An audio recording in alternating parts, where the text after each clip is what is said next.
एक ऐसी military establishment Pakistan की जड़ों में बैठ गई है जो पाकिस्तान को निकलने नहीं दे रहे। तो क्या मजदूरों को पूरे फौजी एजाज के साथ उनकी तदफीन होती है?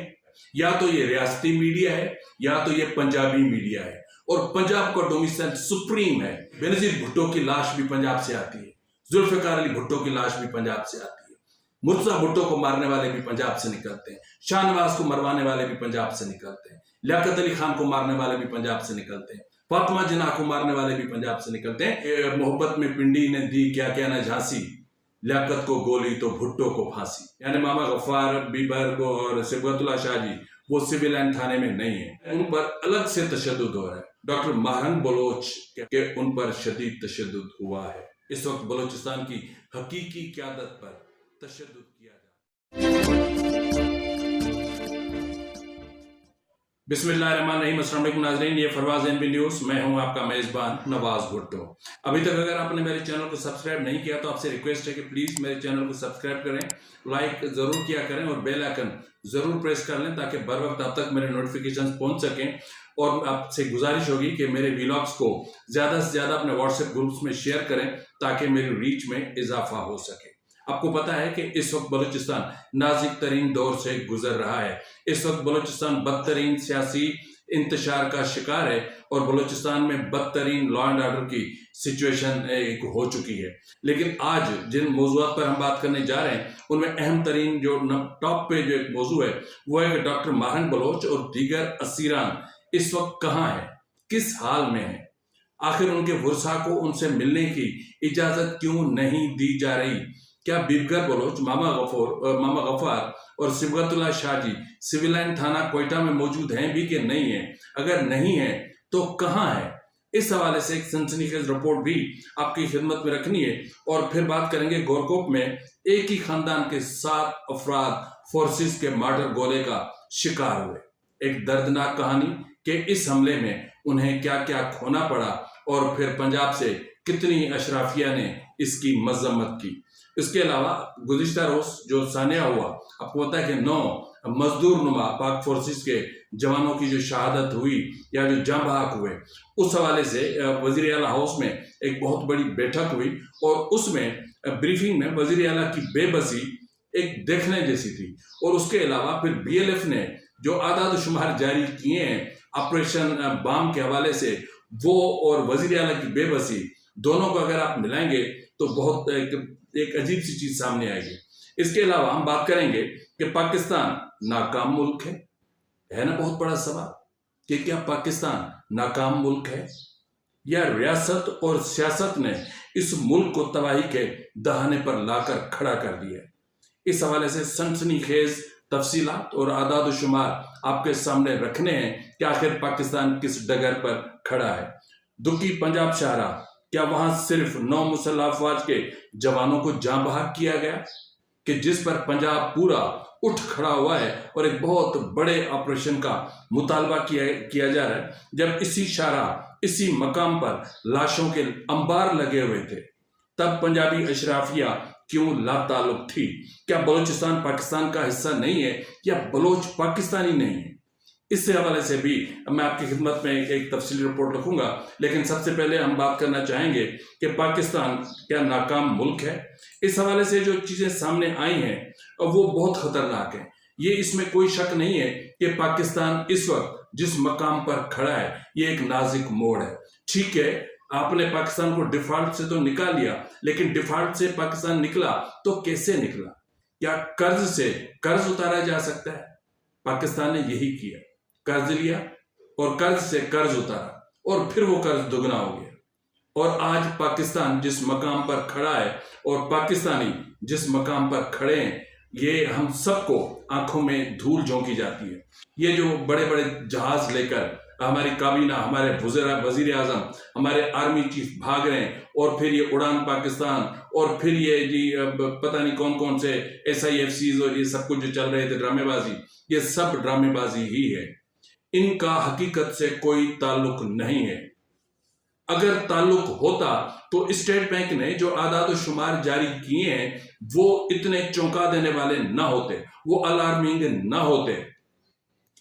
स्टेट बैंक कहता है कि पाकिस्तान पर मजमूई कर्ज तकरीबन 74 यानी 74,000 अरब रुपए से तजावुज कर चुका है। 74,000 अरब रुपए ये कर्ज मुल्की और गैर मुल्की दोनों जराये से लिया गया। ताज़ा तरीन आदाद शुमार के मुताबिक पाकिस्तान का मजमूई कर्जा 74,000 अरब रुपए से ज्यादा है, जो कि मुल्क की तारीख की बुलंद तरीन सतह है।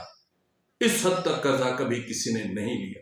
और फिर बात करते हैं कि पाकिस्तान दुरुस्त सिमत में जा रहा है। आज मैं सुन रहा था वजीर आज़म को, वो कह रहा था कि अगर जब मुझसे अल्लाह ने पूछा तो तुमने जाके वहां पर क्या किया, तो मैं कहूंगा कि मैंने पंजाब में लैपटॉप बांटे थे, मैंने मेरिट पे सब कुछ किया था। कहाँ है मेरिट? क्या मेरिट पंजाब तक होता है? क्या मेरिट पंजाब है या पाकिस्तान पंजाब है? बिजली की कीमतों में कमी है तो भी पंजाब है, अगर बेनजीर फंड के पैसे देने तो भी पंजाब है, आटा तकसीम करना है तो भी पंजाब है, डेवलपमेंट के फंड्स देने हैं तो भी पंजाब है, पानी चोरी करना है तो भी पंजाब है। इतना पंजाब दादागीर बन गया है, बदमाश गुंडा इस खित्ते का, कि हर चीज जो है वो पंजाब है। तो बहरहाल कि वो अल्लाह ताला को ये बताएंगे कि मैंने ये किया था, कि मेरी भतीजी वहां की वजीर आला थी और मैंने खजाने के मुंह खोले हुए थे। पाकिस्तान का कर्ज मुल्क की मजमूई कौमी पैदावार GDP का एक बड़ा हिस्सा बनता है। स्टेट बैंक ऑफ पाकिस्तान के मुताबिक माली साल 2023 के इख्तिताम पर हुकूमत का कर्ज तकरीबन 60,839 अरब रुपए था और ये माली साल 2024 में मजीद बढ़ गया। पाकिस्तान का बैरूनी कर्ज भी एक बड़ा मसला है, जो कि 86 अरब 62 करोड़ डॉलर से तजावुज कर चुका है। 86 अरब 62 करोड़ डॉलर। पाकिस्तान का अगर हम बात करें ना, अगर हम आबादी के तनासुब को देखें तो फिर पाकिस्तान का हर शहरी 24 करोड़ की आबादी के लिहाज से फीकस 2,87,000 रुपए का आलमी मालियाती इदारों का और जो लोकल हमारे इंटरनल जो मालियाती इदारे हैं उनका मकरूज है। हम मकरूज हैं भाई, आप मकरूज हो। आपका वो बच्चा जो है मादर रहम में आता है वो भी मकरूज होता है, और फिर उसकी कर्ज पर पक्की मोहर उस वक्त लगती है जब वो इस दुनिया में आकर पहला सांस लेता है, तो उस पर कर्ज चढ़ जाता है पहले ही सांस का। पाकिस्तान के सरकार, अच्छा अब अगर हम देखें तो ये जो इतने बड़े कर्जों की वजह क्या है? बेड गवर्नेंस, रियासती मुदाखलत, PIA आर्मी को बिठा दो बर्बाद कर दो, स्टील मिल आर्मी को बिठा दो बर्बाद कर दो, पाकिस्तान रेलवे आर्मी को बिठा दो बर्बाद कर दो, वापडा आर्मी को बिठा दो बर्बाद कर दो, नादरा आर्मी को बिठा दो बर्बाद कर दो। इसी तरह कितने बड़े इदारे हैं, मैं आपको गिनवाऊं कि जहां पर आर्मी के रिटायर्ड अफसरान या हाजिर सर्विस अफसरान को बिठाकर उनको बर्बाद किया गया। बेड गवर्नेंस, एक बुरी रियासत हमारे गले में पड़ी हुई है। एक ऐसी मिलिट्री इस्टेब्लिशमेंट पाकिस्तान की जड़ों में बैठ गई है जो पाकिस्तान को निकलने नहीं दे रहे। ये आदाद शुमार मैं आपके सामने रख रहा हूँ। पाकिस्तान के सरकारी मिल्कियत में चलने वाली कंपनियां SOEs बदस्तूर माली और इंतजामी मसाइल का शिकार है। माली साल 2025 की पहली छमाही के दौरान इन कंपनियों को मजमूई आमदन और मुनाफे में बिल तरतीब 8% और 10% कमी हुई है। बिजली के शोबे की मजमूई नुकसान 5,900 अरब रुपए तक पहुंच चुके हैं। सिर्फ बिजली का शोबा 4,900 अरब रुपए के मजमूई गर्दिशी कर्जे में से 2,400 अरब रुपए का जिम्मेदार है। पावर सेक्टर के नुकसान 5,900 अरब रुपए मैं आपको बता चुका हूं। अच्छा, SOEs की मजमूई जो वाजिब अदा कर्जा है वो है जी 8,831 अरब रुपए। ठीक है जी, इसमें सूद और रोल ओवर सब शामिल है। इसके अलावा अगर हम देखें डिपार्टमेंट को अपना कौन सा जो एक वजारत है जिसने सबसे ज्यादा कर्जे का बोझ लिया हुआ है या जो सबसे ज्यादा पाकिस्तान के खजाने पर बोझ है, तो उनमें अगर हम देखेंगे तो पावर सेक्टर का मैंने आपको बता दिया। और फिर नेशनल हाईवे अथॉरिटी ने 153 अरब 30 करोड़ रुपए खालिसतन नुकसान रिपोर्ट किया, जिससे इसका मजमूई खसारा 1 अरब 953 अरब रुपए तक जा पहुंचा है। कोयटा इलेक्ट्रिक सप्लाई केस्को ने 6 माह में तकरीबन 58 अरब 10 करोड़ रुपए और सखर इलेक्ट्रिक पावर कंपनी सेप्को ने 29 अरब 60 करोड़ रुपए का नुकसान किया है, जिनकी मजमूई नुकसान बिल तरतीब 770 अरब 60 करोड़ और तकरीबन 473 अरब रुपए हो चुके हैं। पाकिस्तान रेलवेज ने 26.5 अरब रुपए नुकसान, Peshawar electric supply company PESCO ने तकरीबन 19.7 अरब रुपए नुकसान और 686 अरब रुपए मजमूई नुकसान, और पाकिस्तान स्टील मिल्स 15.6 अरब रुपए नुकसान और 225 अरब रुपए मजमूई नुकसान। पीटीसीएल तकरीबन 7.2 अरब रुपए नुकसान और 43 अरब 60 करोड़ रुपए मजमूई नुकसान। पाकिस्तान पोस्ट 6.3 अरब रुपए नुकसान, यानी मजमूई तौर पर 93 अरब 10 करोड़ रुपए मजमूई नुकसान के साथ मौजूद हैं। अब मुझे बताएं कि ये मुल्क चले, जिस मुल्क के इदारों की ये हालत हो, क्या वो इदारे इस मुल्क को अपने पांव पर खड़ा करेंगे? जिसकी बुनियादी वजह यह है कि हमारे मुल्क का जो पैसा है वो सबसे जो ज्यादा बर्बाद हो रहा है, वो कहाँ बर्बाद हो रहा है वो आपको पता है। वो ग्रीन इनिशिएटिव जैसे थर्ड क्लास और इस तरह के जो प्रोग्राम्स होते हैं वहां पर बर्बाद हो रहा है। तो इस तरह अगर हम बात करें तो जो सिचुएशन है वो मैं आपको बता देता हूं कि इस वक्त दुकी शाहराह, आपको पता है कि गुज़िश्ता रोज वहां पर 9 मुसल्लह अफवाज के जवान वहां पर जाबाक हुए थे, उन्हें बस से उतारकर गोली मारी गई। उसकी वजूहात थी क्योंकि पहले तो सारा ये बताया जा रहा था कि वो पंजाबी मजदूर थे, फिर बताया जा रहा था कि वो पंजाबी मुसाफिर थे। लेकिन मसला ये है कि इस वक्त कोयटा समेत पंजाब के बलूचिस्तान के मुख्तलिफ इलाकों में लाखों पंजाबी रह रहे हैं। वो क्यों नहीं मारे जा रहे? उनको क्यों नहीं मारा जाता? उनको क्यों नहीं वहां से निकाला जाता? मुख्तलिफ महकमों में मुलाजमतें कर रहे हैं, उनको क्यों नहीं टारगेट किया जाता? यहां पर क्यों होता है इस तरह? तो मसला ये है कि अब जाहिर है कि एक तरफ उनको पूरे फौजी एजाज के साथ उनकी तदफीन हो रही है, उनको सलामियां पेश की जा रही है, और दूसरी तरफ पंजाबी मीडिया कह रहा है कि पंजाबी मजदूर थे। तो क्या मजदूरों को पूरे फौजी एजाज के साथ उनकी तदफीन होती है? बड़ा सवाल है ना कि इतने बड़े फौजी एजाज के साथ आप उनकी तदफीन कर रहे हैं। ये कौन से ऐसे मजदूर थे कि जिनकी फौजी एजाज के साथ तदफीन होती है, या फिर उनके पास पंजाब का डोमिसाइल था तो इसलिए उनकी फौजी एजाज के साथ वो हो रही है। लेकिन मैं यहां पर सवाल ये नहीं है मेरा कि क्या हुआ, मेरा सवाल ये है कि अब तक तकरीबन जो शशमाई चल रही है पहली साल 2025 में बलूचिस्तान भर से तकरीबन 570 नौजवानों को जबरी तौर पर गुमशुदा किया गया। पंजाबी इस्टेब्लिशमेंट ने पंजाबी अशराफिया ने उसकी मजम्मत नहीं की, पाकिस्तान के पंजाबी मीडिया ने उसकी मजम्मत नहीं की। जाग पंजाबी जाग तेरी पग नु लग गया जाग वाली मीडिया को कोई तकलीफ नहीं हुई। साल 2025 के दौरान बलूचिस्तान के मुख्तलिफ अजला और शहरों में 197 बलोच नौजवानों की मस्क शुदा लाशें मिली, लेकिन पंजाबी अशराफिया, पंजाबी मीडिया चुप रहा, एक लफ्ज तक नहीं कहा। अगर खैबर पख्तूनख्वा में एक बड़ा नामवर लीडर जांबाक होता है, शहीद होता है, तो वो जांबाक होता है, और पंजाब का अगर कोई क्या कहूं मैं, मेरे मुंह से कुछ और निकल जाएगा, वो होता है तो वो शहीद लिखा जाता है। अफसोस की बात है बलूचिस्तान में दुकी पंजाब सड़क जिस मकाम पर है वहां पर पंजाबी अफराद को शनाख्ती कार्ड के देखने के बाद कत्ल किया गया। इसी सड़क पर गुज़िश्ता 2 माह में 39 लाशें, जबकि बलूचिस्तान भर से 197 से 200 के करीब मस्क लाशें फेंकी गई। इसी सड़क पर 2 रोज कबल यानी 9 जुलाई को मिलने वाले 3 लापता बलोच नौजवानों की लाशें इसी मकाम के करीब बच्चों समेत जाली मुकाबले में लापता सईद मरी की लाश मिली। एक ही घर के 3 अफराद की भी यहीं से लाशें मिली थी। इस तरह बहुत सारी लाशें मिली हैं यहां से। तो मसला ये है कि इस वक्त जब ये लाशें गिर रही थी तब जो पंजाबी मीडिया था वो कहाँ था? मैं आज इसको नेशनल मीडिया नहीं कहूंगा, क्योंकि ये नेशनल मीडिया कहलवाने का हक खो चुका है। या तो ये रियासती मीडिया है या तो ये पंजाबी मीडिया है, और पंजाब का डोमिसाइल सुप्रीम है।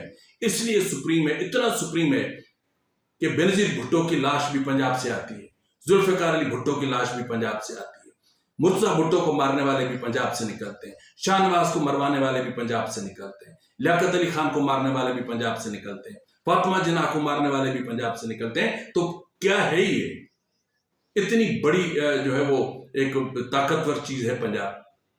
मुझे याद है किसी जमाने में जब जुल्फकार अली भुट्टो को फांसी दी गई थी तो मुझे वो शेर आज तक मेरे जहन में, कि मोहब्बत में पिंडी ने दी क्या क्या न झांसी, लियाकत को गोली तो भुट्टो को फांसी।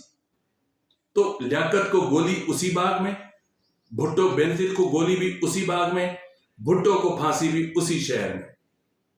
तो और फिर पंजाब कहता है कि आप लिसानियत की बात करते हो। लिसानियत में तो पंजाब डूबा हुआ है। जब नवाज शरीफ ने कहा था जाग पंजाबी जाग तेरी पग नु लग गया दाग, और गुज़िश्ता रोज फवाद चौधरी ने जो ट्वीट किया जाग पंजाबी जाग, तो जब 9 लाशें आपकी गिरी तो आपको तकलीफ हुई, और यहां पर जो 100-200 लाशें गिरी वो आपको नजर नहीं आई, उन पर आपकी जबान नहीं हिली, उन पर आपके मुंह से मजम्मत के अल्फाज नहीं निकले। तो बहरहाल इस वक्त की जो सिचुएशन है, मैं आपको बता दूं कि गुज़िश्ता रोज जो दुकी के मकाम पर ये जो 9 जवानों के जाँ बहक होने का मामला हुआ, उसके बाद फिर वजीर आला बलोचिस्तान ने एक मीटिंग की। उस मीटिंग में अमन अमान की सूरत हाल का जायजा लिया गया। अच्छा, वजीर आला बलोचिस्तान मीर सरफराज बुगटी, मीर हमारे यहाँ किसी और को भी कहते हैं, वो मैं नहीं बताऊंगा। ज़ेर सदारत अमन अमान से मुतालिक एक आला सतही इजलास मुनक्कद हुआ, जिसमें हालिया सरा दुकई वाक़े पर IG पुलिस बलूचिस्तान ने तफसीली ब्रीफिंग दी। वज़ीर आला ने वाक़े में मुलविस दहशतगर्दों को जल्द अज जल्द कानून के कटहरे में लाने का हुक्म देते हुए कहा कि बलूचिस्तान में मासूम जानों के कातिल किसी कीमत पर उनकी रियायत के मुस्तहिक नहीं है।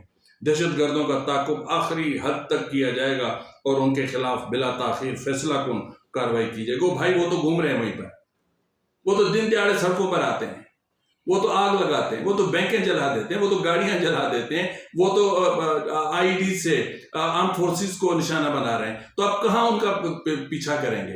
तो इसको अगर मैं देखता हूँ, इस बेबसी को, तो फिर मुझे जो है वो याद मेरे सामने कुछ आदाद शुमार हैं कि BLF ने ऑपरेशन बाम का इख्तिताम कर दिया है, यानी खत्म कर दिया है, मुकम्मल कर दिया। तमाम उनके मुताबिक, उनका जो एलामिया जारी हुआ है उसके मुताबिक मुकम्मल हासिल कर लिए गए।